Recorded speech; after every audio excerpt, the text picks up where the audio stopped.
all your friendly, smiling faces.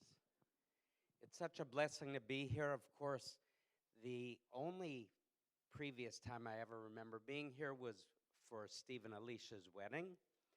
And so I'm so grateful for being here in advance, laying the groundwork years ago. But we're really privileged to be here today. There's so much that could be shared and so much on my heart. But I was really asking the Lord, what type of message, what should I share? But I think before any of that, do any of you or have any of you ever heard us in any capacity before? Great. Well, that's quite a few of you. Okay. So I just want to start by first sharing a little bit about who I am, who we are, what we do, just by way of introduction. And then I have a bit of a message prepared. I just want to let you know that both Bati and I are fully blooded Jews from the tribe of the Levites. That's not a spiritual twist on it. It's a real thing in our lives. Genealogically speaking, we were both passed down through the centuries, and our families knew that we were of the tribe of the Levites. It's a lot to do with oral tradition, but it also has a lot to do with our names. And even when we were married, our parents had to bring proof of that. It sounds kind of strange, but that's what happened within the Orthodox community of Israel, who the rabbis that married us, that's just something that's done. And to be quite honest, the other greater part of this story is that we're both believers in Jesus the Messiah. And that's the miracle of salvation. And God is up to something new in our day. It's not new. He's just restoring what he promised he was going to do in the end times. But I, for instance, am a Jew who was born in the United States of America, known as the land of milk and McDonald's. And unlike Batia, who was born in the city of Jerusalem, not far from the old city, she grew up there her whole life, but I'll get to that a little bit later on. I was born in a city called Motown, Detroit, known for soul music, and I grew up in other cities besides that, but as a result of that, music was very much a strong influence in my family and my own life. And so you could say I was a typical Jewish kid growing up in a kind of a rough school environment because I was the smallest kid growing up in school. I was picked on a lot, but then I began to understand you surround yourself with big friends. And so at the age of 10, at about the age of 7, my father loved jazz music. He loved jazz and the classics and all that. And so I remember he took my older brother and I. My older brother was playing drums at the time, and I wasn't playing anything, but I was really wanting to take up an instrument. And because the shofar, the ram's horn that's blown in the synagogue every Rosh Hashanah, or Feast of Trumpets period in the autumn time, I admired so much the cantor, which is the worship leader in a synagogue, and he would blow this thing like forever. And I thought, yeah, I think I'll learn to play the trumpet. And so my father took us to a jazz concert at a nightclub. I definitely was the youngest person in there, and in fact, we were the only children in there. And at about the break between the sessions, my father called over this jazz musician who had a big, huge belly and every time he blew the trumpet, his cheeks would blow out. And my father introduced us to Dizzy Gillespie, for any of you that remember way back in the early era of jazz. And so Dizzy looked over at me, this big guy, and he said, "Young man, I understand you want to learn to play the trumpet, but I put two and two together. If I play trumpet and my cheeks are gonna look like his, and I'm gonna have a big belly like him. I think I'll take up another instrument. So I shook my head and I said, no, mm-mm. And a couple years later, I started playing the guitar. And I just gravitated towards it because you could play more than one note at the same time. And so I began playing the guitar at 10 years old. My parents didn't have to push me to practice, it was just natural.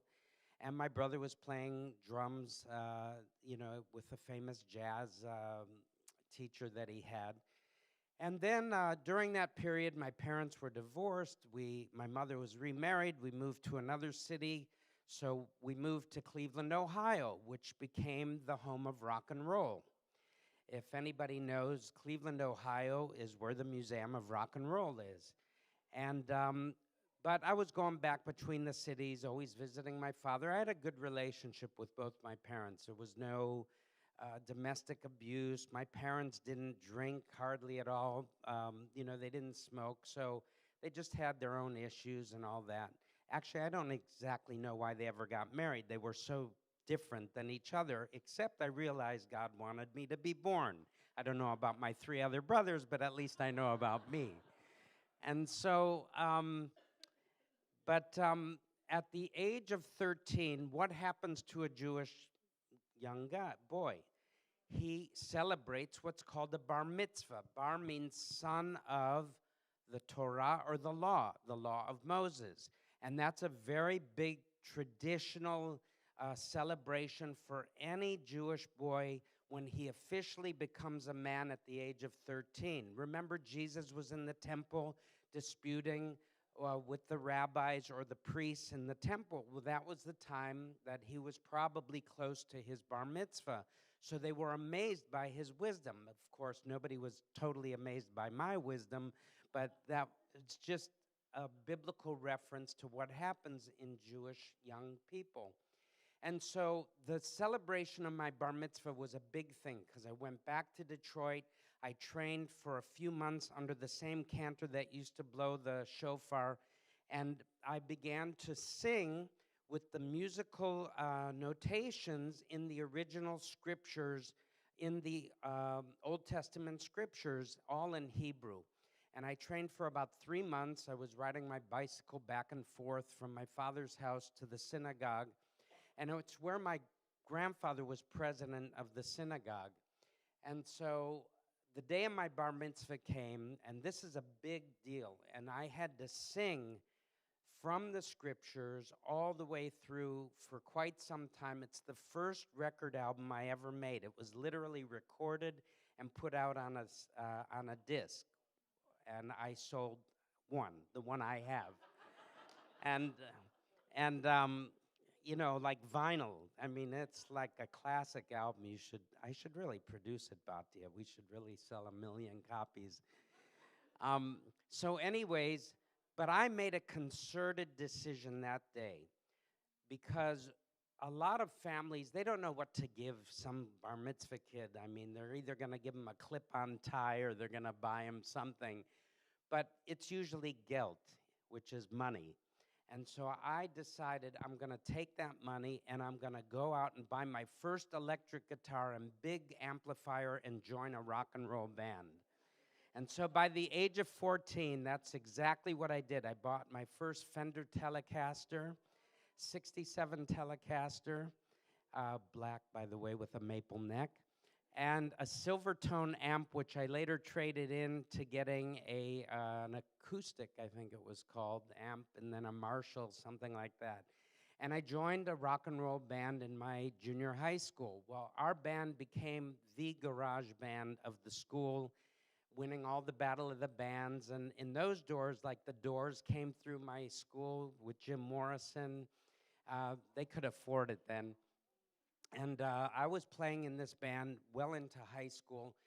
But at this point, we were playing professionally. So on weekends, we would travel. I have water, not to worry. On weekends, we would travel and go play professionally. And we were like the opening band, either the third or the second band to whoever the major group was. And we traveled pretty much everywhere from Pittsburgh to Detroit. We had a manager, and of course, he took 25% off of everything, and we wasted the rest of the money. So I guess that was worth it at the time. But my desire was to become a famous rock and roller. And that was the desire of our whole band. And God had another plan. You know, what happened in those days, in the late 60s, early 70s, was there was pretty much a hippie revolution. And I pretty much, at that point, became an atheist, a left-wing, progressive, radical anarchist who believed that Marxism and socialism and overthrowing every government was the answer to the world's problems. So at this point, I was a Jewish revolutionary who smoked marijuana, got high, and played in a rock and roll band.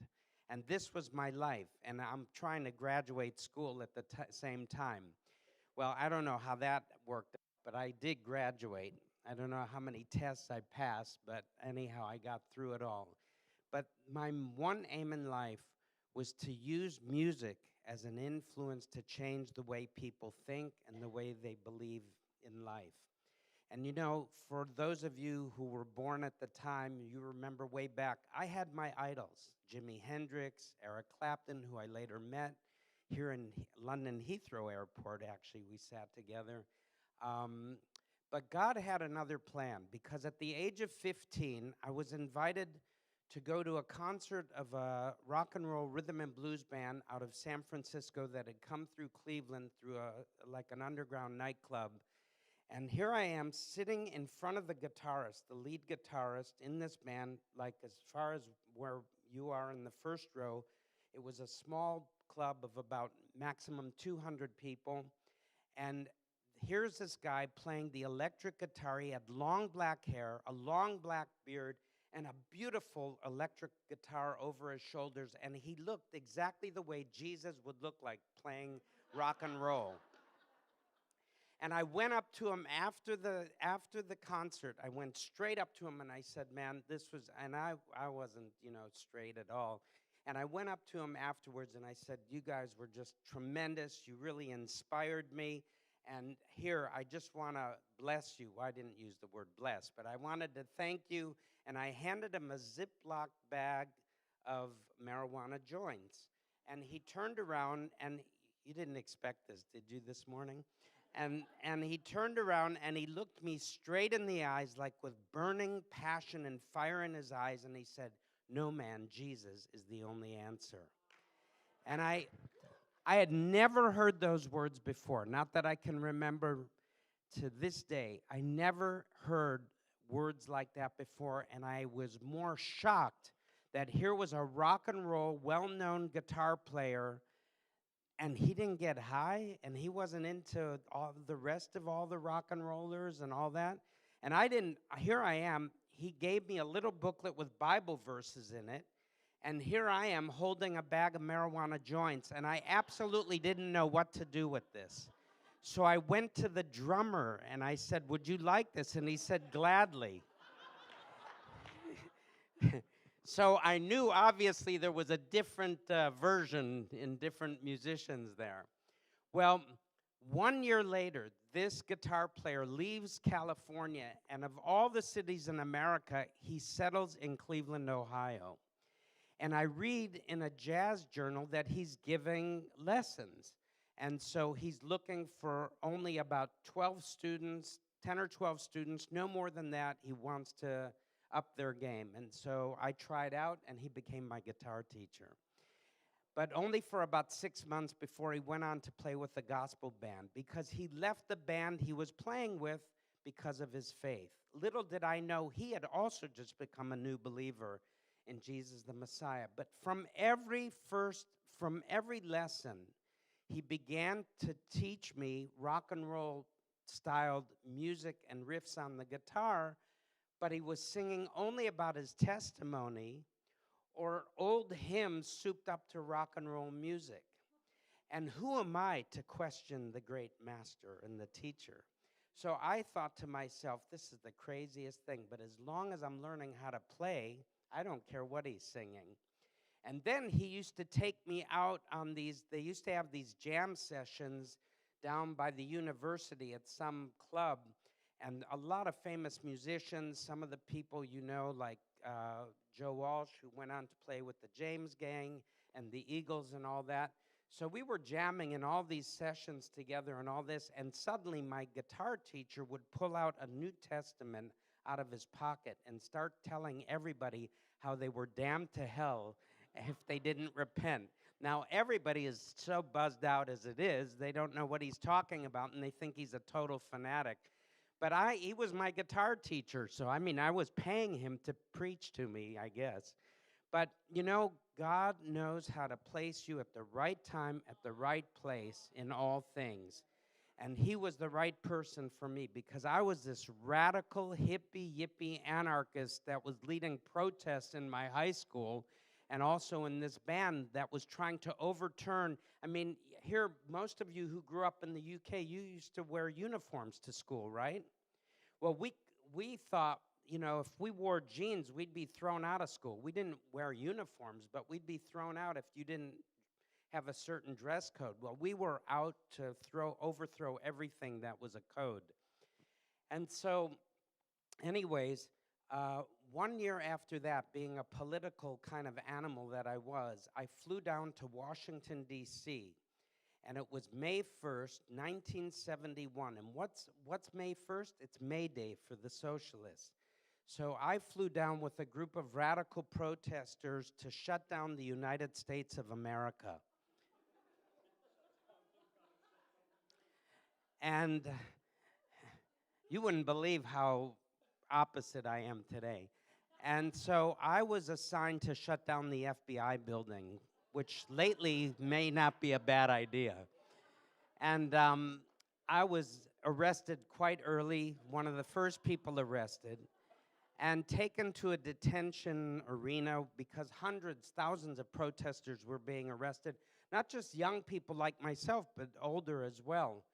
And so as I was sitting there, and I was seeing hundreds of people being brought into this arena by the police, Washington, D.C. police, this thought process came through me, and it was like, well, if capitalism isn't the answer, and socialism isn't the answer, and communism isn't the answer, and thisism and thatism, what is the answer? I was like really searching for truth and searching for meaning. And you know, this is the era when all the best classic rock songs were coming out. Why they stay with us so long is because it had a feel to it. People were looking for answers. And I believe we're at that crossroads again in today's society. And as I was thinking this, a whisper came inside my ears and said, Jesus has made everything perfect.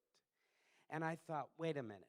Am I thinking this, or is somebody speaking to me? And I began to have a few tears come to my eyes, realizing that no matter what I was doing, it was leading me to an emptiness.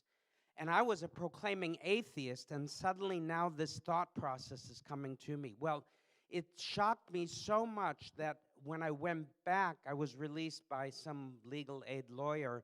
When I went back to Cleveland, Ohio, I couldn't stop thinking about Jesus. And I'm in my junior year of high school with like 1 month to go before finishing high school. That's what they call it in the United States. And I had another year to go to finish to get my degree. And as soon as I went back, I started like writing papers, my final papers for school about this rock musician, how I compared him to Jesus and all this. I mean, I was so confused. It was amazing. But what God was doing was he was speaking to me. So much so that even when I got high with my friends, they would be high, and no matter what I did, nothing would affect me. And I said, somebody's interfering with my life. Now, you know, we serve a God who is not only supernatural, he's omnipresent, he's everywhere at all times, and he can do what he likes. And if he's out after, somebody once referred to him, a Bible teacher named Bob Mumford in the United States referred to him as the bloodhound of heaven. And I tell you, God was after me. And I was running, but I couldn't run fast enough. And so finally, it was late June, early July of 1971, before some of you were born. And I was leaving a Jewish deli to go home and practice the guitar at 11 o'clock at night. And I was totally straight in my right mind and everything. And this was my regimen during the week, besides getting through school, was to practice the guitar. And as I was walking home, on the back side of the deli at 11 at night, it was totally dark, there was nobody around, and in fact, it was a crossover street and there were no cars, there were no people walking their dogs, there were no people anywhere to be seen. And as I got to the back side of the deli carrying the food I was carrying to go home and practice, it's as if somebody bumped into me from the other direction, but there was nobody. And I felt this emptiness and this heaviness fall over me, and I felt like I was being crushed under a weight of just, I didn't know, nothingness.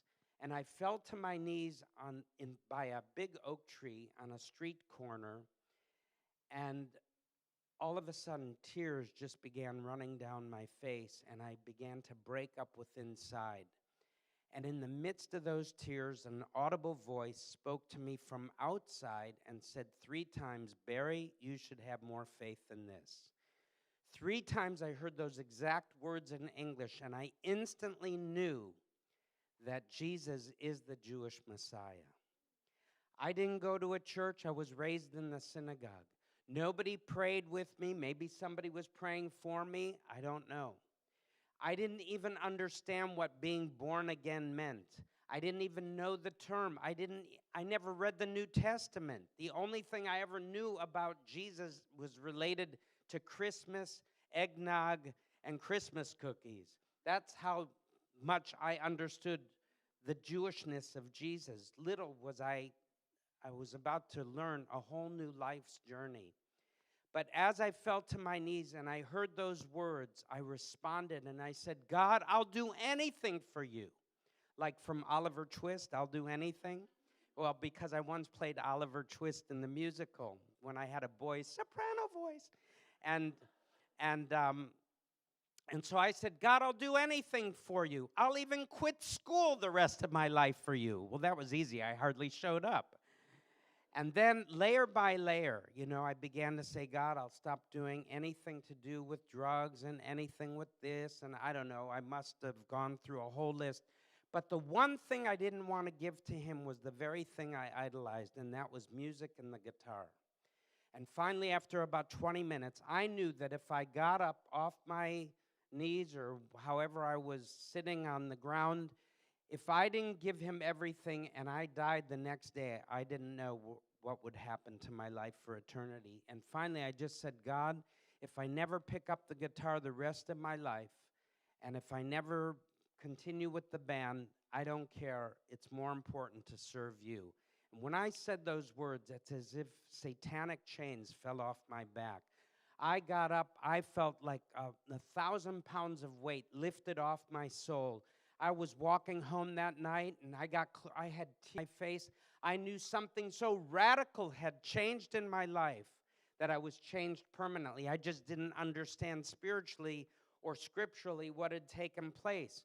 And as I was walking home, I saw these 2 like evergreen bushes. I thought from a distance they're bushes, but they weren't. We didn't have any landscape in front of the apartment building. They were my 2 dogs. Somehow they were outside. And they were waiting for me, and they looked like they got saved. They were doing somersaults. It's like all creation was rejoicing over this one Jewish soul that got saved. They ran to me. They licked the tears off my face. I tell you, I could have baptized them in water that night. So this is what happened, and I was a changed Jewish soul.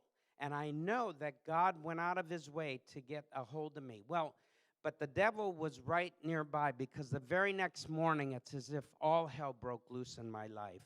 something was fighting inside of me and trying to pull me away from what had happened.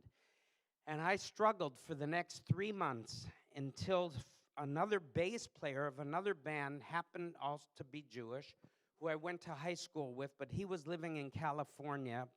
And he came back and he said, Barry, I need to get together with you and share with you what happened in my life out in California. And you're the only trusted friend I think I can be honest with you.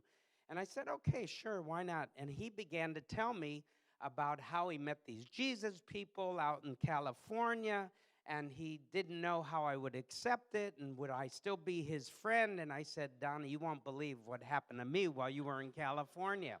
So now there were 3 Jews in the world that believed in Jesus. Jesus himself, me, and my friend Donnie. So I realized I wasn't the only Jew. Now, you know, for a Jewish person to come to faith in Jesus the Messiah, whom we in Hebrew call Yeshua, which means salvation, that's an amazing thing, because you're fighting against the whole stream of 2,000 years or more of tradition that says Jesus is not the friend of the Jews, because this is the story of anti-Semitism and the church who propagated that anti-Semitism through the centuries.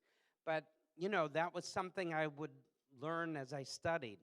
And suddenly my friend says, you know, I went to a church, a little church, meeting at the synagogue, the Orthodox Jewish synagogue in our neighborhood. I guess they were renting. He said, would you like to come there? I saw a lady get up out of a wheelchair healed in front of my eyes. I said, yeah, I think I'd like to go there. So the next week I went with my friend, and we go to this church, and it turns out to be a Pentecostal church with an Italian pastor who I can hardly understand. And it's multi-ethnic, it's multiracial, it's a great place. The music was fantastic. They were rocking and rolling. And at the end, well, the band members I played with came with me, because I know they weren't interested. They were more concerned about what was happening to me. And so at the end, they got up, said, let's go. That was great. Let's get out of here. And I said, you go, I'll come later. And so I'm sitting there, and a guy with super long hair down to his waist comes and sits next to me, and he says, what are you doing here? So I probably told him more or less what I told you. And I said, what are you doing here? He says, I've never been here in my life, but God told me to come here and sit next to you. And I said, well, what for? And he says, because you need power in your life. I said, I'll take everything that he has for me. The next thing I know, there was half the amount of people that are sitting here today. I was on the floor in the front with about 40 sets of hands laying hands on me, and I'm like frozen, like, what's happening here? And all of a sudden, I got zapped by the power of the Holy Spirit, by Jehovah Zappa. Not Frank Zappa, Jehovah Zappa. And I tell you, I began praying in another tongue, and my life was changed from that day on. About 3 months later, the African-American organist, she was rocking out. She said, would you play guitar with us? And I said, sure. It was always 3 chords. It was always a hymn. But, there was power in the blood and things like that. But it was amazing. Now, I'm looking at the clock up there, and I'm going, I have till 12 midnight tonight. Okay. So anyways, so that's the story of my life. Just one last element of that testimony, which is significant. It'd be about 2 or 3 weeks later, I get an invitation to go to what was then called a Full Gospel Businessmen's Dinner, and that there was a Bible teacher teaching about Israel and Bible prophecy. Well, I was still wearing my bell-bottom blue jeans, Levites, because I'm a Levite. Levi's, I mean, because I'm a Levite. And I still had long hair, but I had, my life had been changed. And I go there, and I also, by that time, I had taken off the red headband, which was my signature look. And so here's this Bible teacher teaching about Israel and Bible prophecy. And it's like, I'm going, he's a Christian, and he speaks so positive about Israel, more than even a lot of Jewish people I know. And he said, well, anybody that would like prayer afterwards, please meet me on the side. And this Bible teacher's name is Derek Prince. And so he prays for me on the side. From that night on, I became a son to him, a spiritual son, and he became a spiritual father to me. From that day on in 1971 until the day Batia and I buried him in Jerusalem at the cemetery around the corner from where Batia grew up, I knew that God had joined us together. And because of that, and I have to cut this really short, I knew within the first year I was a believer. When I was reading through Scripture, I was reading in Zechariah chapter 8, I believe it was, and it says, I will save my people in the west and from the east and gather them back to Jerusalem, and I shall be their God, and they shall be my people. When I read that for the first time in Scripture, reading through the Bible from Genesis through to Revelation, I knew my calling was back in Israel. And lo and behold, some years later, after I was pastoring a young congregation, I pioneered and also a worship leader in several churches in the U.S., I knew I would go home to Israel and moved with Derek and his wife Ruth because Lydia had passed away. And we moved to Jerusalem in 1981, and I lived with them for 6 years until Bati and I were married. When Bati and I were married, I was so used to living in the house in Jerusalem of Derek and Ruth Prince. I said, can we move in with you? I thought we'd save some rent or something. But anyways, that's my testimony. That's who I am. That's how I came to faith. And I just felt, I don't always share that, but I just felt I was supposed to do it today. Now, I just want to talk about what we do, and then if there's time, I'll share a little bit more. I don't know if time will allow. But Bati and I met in Jerusalem. We met at a Bible study for musicians and songwriters.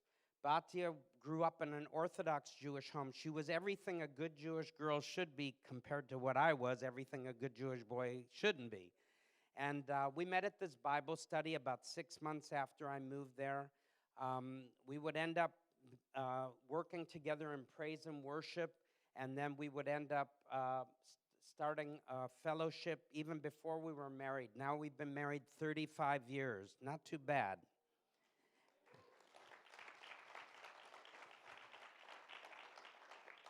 We have 3 children, 2 daughters and a son.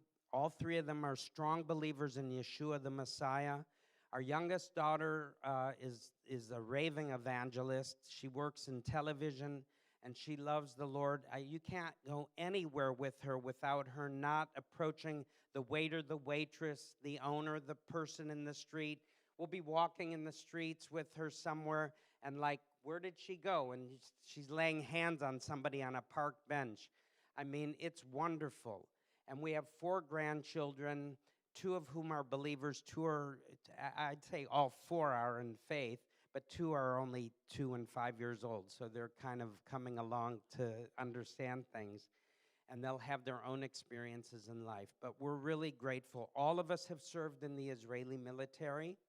And all of us have served in the Israeli military as believers who interceded for the nation of Israel while serving in the military. And I just want to say that as we met each other, God began to work in our hearts. We had 2 businesses that we were leading for many years.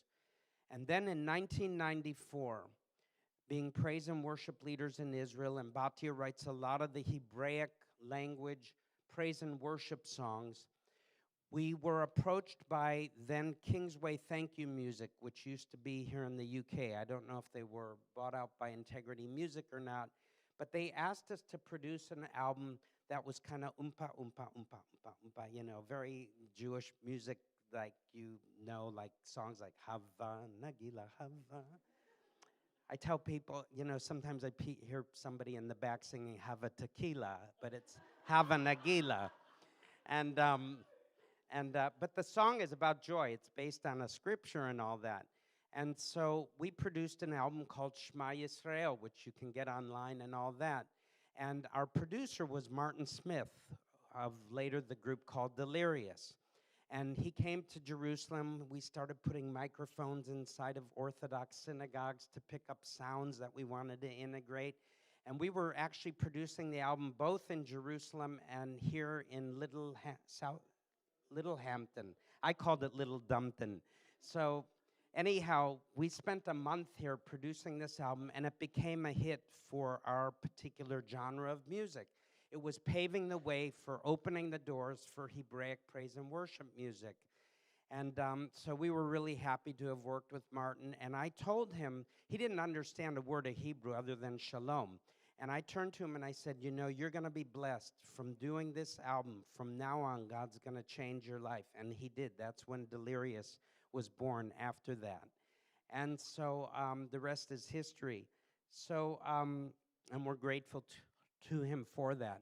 But the Lord led us in 1994, simultaneously with that album, to start a new ministry beyond the walls of our congregation. And a lady in 1991, in the midst of the Gulf War, I'll never forget this lady coming into our congregation at the end of the meeting, and she asked for prayer because she was not feeling well. And she began to, this is not my Bible, this is the heaviest Bible I've ever held.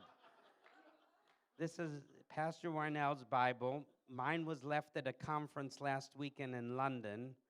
Somebody's going to be anointed as a result. But you know, when you have a Bible for 20 years, you know, even the pages turn to exactly where you want them to turn. It's like they read your fingers. Oh, I know you want to go there. But this one, hey, I got there quick.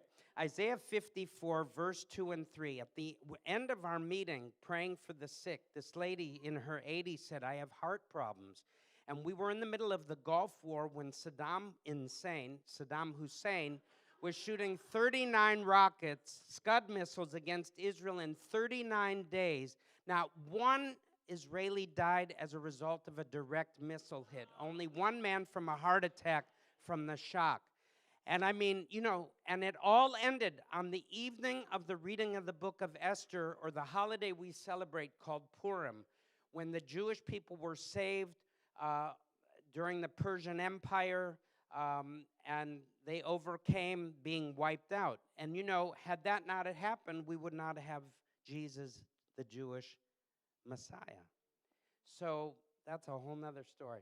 But anyhow, she began to prophesy this word over us, and she began, as we laid hands on her, she began to gyrate like a missile herself.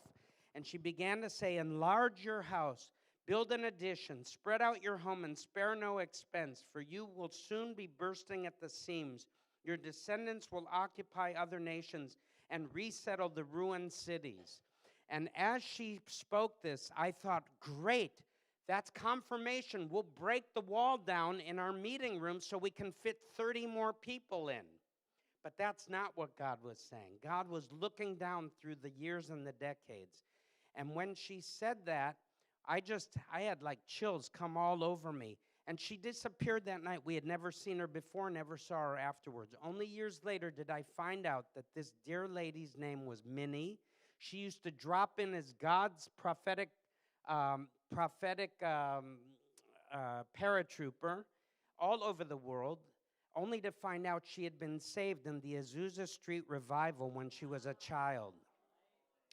And that word would be repeated when we opened our new ministry called Vision for Israel in the Joseph Storehouse. Today, we are one of the largest humanitarian aid organizations on the ground in Israel, reaching out to Jews, to Arabs, to Christians, to Muslims, to Jews who are atheists, Jews who are Orthodox, Jews who are Messianic, Jews who are believers in Yeshua like ourselves, to Arab Christians, to the entire fabric and demographics of Israel. We are there as servants and stewards of God's resources to bless all the nation of Israel, because we believe that God so loved the world that he gave his only begotten Son, that whoever believes in him should not perish but have everlasting life.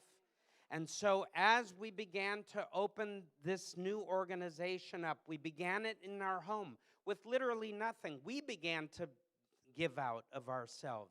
And as we gave, we realized you can never outgive God. Do you know that? We've now reached out and touched the lives of at least 1.5 million Israeli residents and citizens today. And not just within our borders, beyond our borders, but especially within our borders, because we are a country that is constantly under threat of terrorism and the potential of being wiped out by our enemies. Now, the amazing thing is that through the Abrahamic Accords, which former President Donald Trump initiated with his staff, we now have great relations with Bahrain, great relations with the United Arab Emirates, with the nation of Morocco, with parts of Sudan, with other countries coming on board. Some people say even Saudi Arabia may be in the future. God is changing something, and it's opening the doors for the gospel to the entire Islamic world throughout the whole Arab Gulf states. And we've seen it. We've been there with our own eyes. Earlier this year, we were one of 3 Israeli organizations represented at a global humanitarian aid conference in Dubai. And we had everything in Hebrew, Arabic, and English. And we were blatant. We put it out, Vision for Israel. And you couldn't believe the way people received us. I believe it's a new day. It's a time where we should not only be thinking about what's going on out there and very discerning, because there's great deception, but we should also be on the positive, understanding that God is on the move. And there's so much I'd like to say, but I just want to say this, that today we have, I believe it's in fulfillment to what our dear sister Minnie prophesied over us in 1991. And in 1998, when we started our first Joseph Storehouse warehouse of humanitarian aid, there was a pastor from Louisiana who came in and prophesied the exact same words over us with the exact same vision. And that was just the beginning, because today we have one of the largest humanitarian aid and ministry buildings in all of Israel, right in the heart of Israel, in a rebuilt city, an ancient ruined city in the tribe of Benjamin, outside a city called Modi'in. And so on the building it says the Millennium Center. And people said, why do you call it the Millennium Center? And I said, well, when you're spending this kind of money, which was a whole nother miracle, I said, we didn't just build it for the here and now, but after Jesus returns, he's going to be dispensing his kingdom here on earth. I'll give the keys to whoever's going to run this place, because I want to get back to music as much as possible. And I'd like to show you a video about the reality of what we're facing in Israel today. You know, our greatest threat is coming from a terrorist regime called Iran. And as you know, there are massive protests right now going on in Iran amongst especially women and teenagers protesting, but even the oil workers. And the news is keeping it suppressed. I don't know why the Western news is going out of its way to sign nuclear agreements with a terrorist state. I'll be honest with you. As soon as they come to another agreement, which they've been breaking all along, it opens the door for our enemies. And already Iran has threatened the West, and it's also killing off its citizens. And this is the reality. But Israel doesn't have anything against its citizens. It's the religious fanaticism and the number one supporters of global terrorism. And the very rockets you'll see that are shot at the beginning of this video, I was standing watching. I was underneath them going overhead as Hamas and Islamic Jihad shot 120 rockets within 5 minutes towards Tel Aviv, up the coast of Israel in May of 2021. And as a result of this, by the way, we ended up planting already and installing 83 bomb shelters so far through our humanitarian aid work to protect the citizens of Israel, whether they're Jewish or Arab, doesn't matter to us. And we are today on the leading edge of trying to change people's lives, not only in the physical realm, but in the spiritual realm especially. God is in the business of restoring Israel through his prophetic word.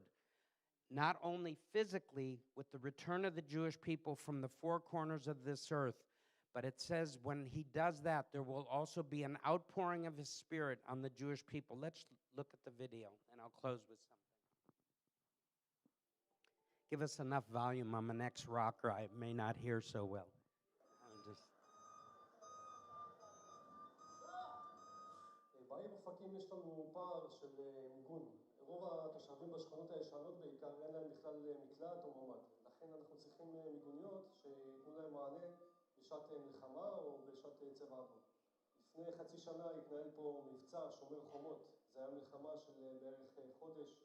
היו לנו כ-150 שיגורים לעיר אופקים.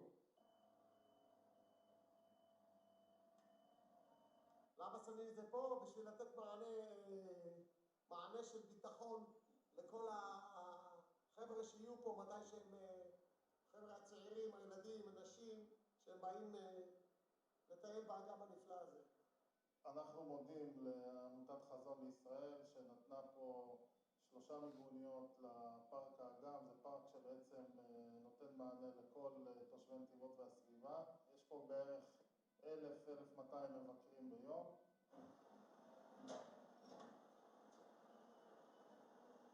אנחנו מורידים את השישית, ואחרי זה אנחנו הולכים להוריד עוד 3 מיגוניות, ובזה סיימנו את הסיפור.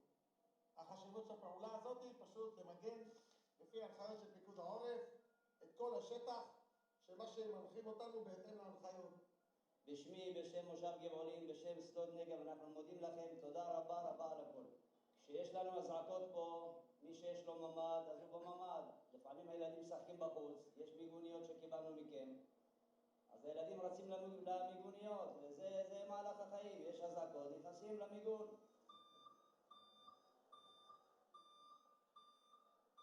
לכל אורך הדרך, הילדים הולכים לבית ספר, והילד, הסטודנט שחי פה, גם החברים שמסתובבים. יכולים, יש צבע אדום, זה 15 שניות, זה מהיר מאוד. יכולים להיכנס למיגונית ולהיות במקום בטוח ומאובטח. תודה רבה לחזון לישראל ולמידל איסט טלוויז'ן על התרומה של המיגונית לגבים. ואני רוצה להגיד פה לתורמים על הדבר הזה, באמת המון תודה. הדבר הזה רק עוזר לנו. הדבר הזה חשוב ביותר, כן? כמו שאתם מבינים, האויב לא הולך הביתה, האויב נמצא פה ברצועה, מחכה, מתכונן, מתאמן, והלוואי ותעזרו לנו בדברים האלה. השכונה הזאת זו שכונה חדשה שיש פה 8 משפחות, שבכל משפחה יש מינימום 3 ילדים. הילדים האלה מסתובבים פה ומשחקים, ויש חשיבות מאוד גבוהה שהם יוכלו לשחק בחוץ בביטחון, בידיעה שיש לידם מיגונית שבמידה ונשמעת אזעקה, הם יכולים ישר לרוץ למיגונית. גם חזון לישראל וגם מידל איסט טלוויז'ן עושים מחווה גדולה לתושבי נירם ברגע שהם תורמים לנו מיגוניות. מבחינתנו זה מציל חיים.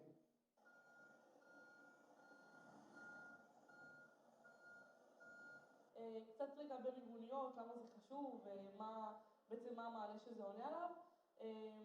בעצם יש הרבה בתים בגזרה שאין להם ממ"דים והמקלטים, אין להם מקלט שקרוב אליהם, וככל שיש יותר מיגוניות זה עונה לנו על הצורך, עונה לנו על הבעיה של האיום של הרקטות ושל ירי תמ"ס, וזהו, אז ממש חשוב, תודה שאתם תורמים. מיגונית קודם כל, חייבים לציין שמיגונית קודם כל זה ביטחון. זה ביטחון לא רק לילדים, גם למבוגרים. מיגונית במקום שכרגע הולכים למקם אותה, זה דבר מאוד חיובי. יש לנו פה בסביבה, במרחק הליכה או במרחק ריצה, תלוי איך אתה רוצה לקבל את זה, כל הבתי ילדים. יש לנו את הספרייה, יש לנו פה 2 בתי מדרש של המכינה קדם צבאית שהם הגיעו השנה, שמורכבת מ-60 חניכים.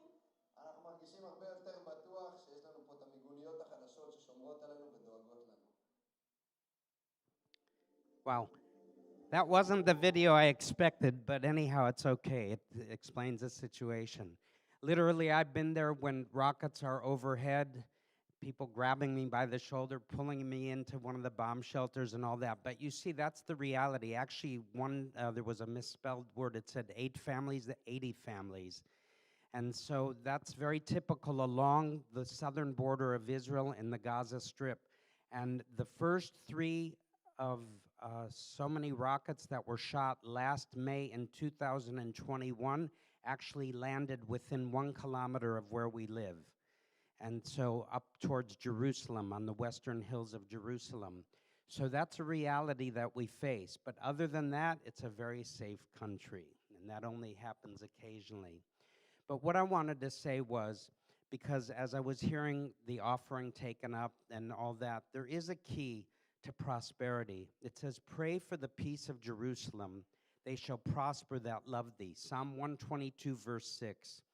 And when you look at the word in Psalm 122, verse 6, pray for the peace of Jerusalem. What's the word for peace in Hebrew? Shalom. And out of those letters, the root letters of shalom are 3 main letters, the shin, the lamed, and the mem. And it gives us many other words in Hebrew which we have. Lishalem means to pay for something.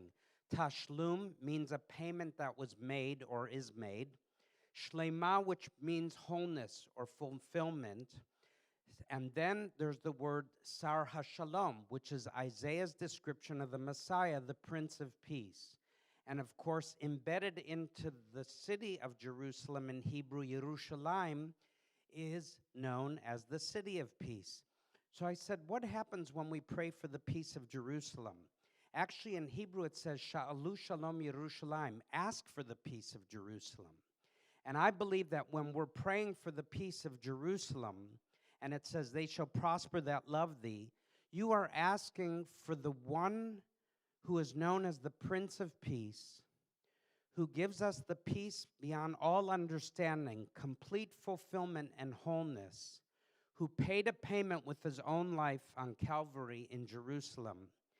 And when we pray for the peace of Jerusalem, it's as if we're agreeing with the Apostle John in Revelation, Yeshua, Jesus, come quickly. We are asking for the Prince of Peace. And when the Prince of Peace comes back to the city of peace, then I believe there will be peace.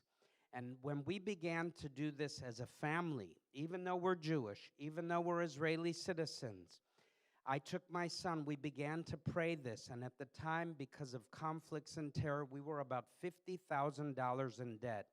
And as we did this, God led us through the cycle of debt and out. We paid back everybody and learned that when you pray for the peace of Jerusalem, you shall prosper that love thee.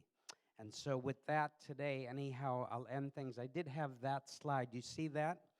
You may still find that graffiti done by yours truly. My signature in the lower right.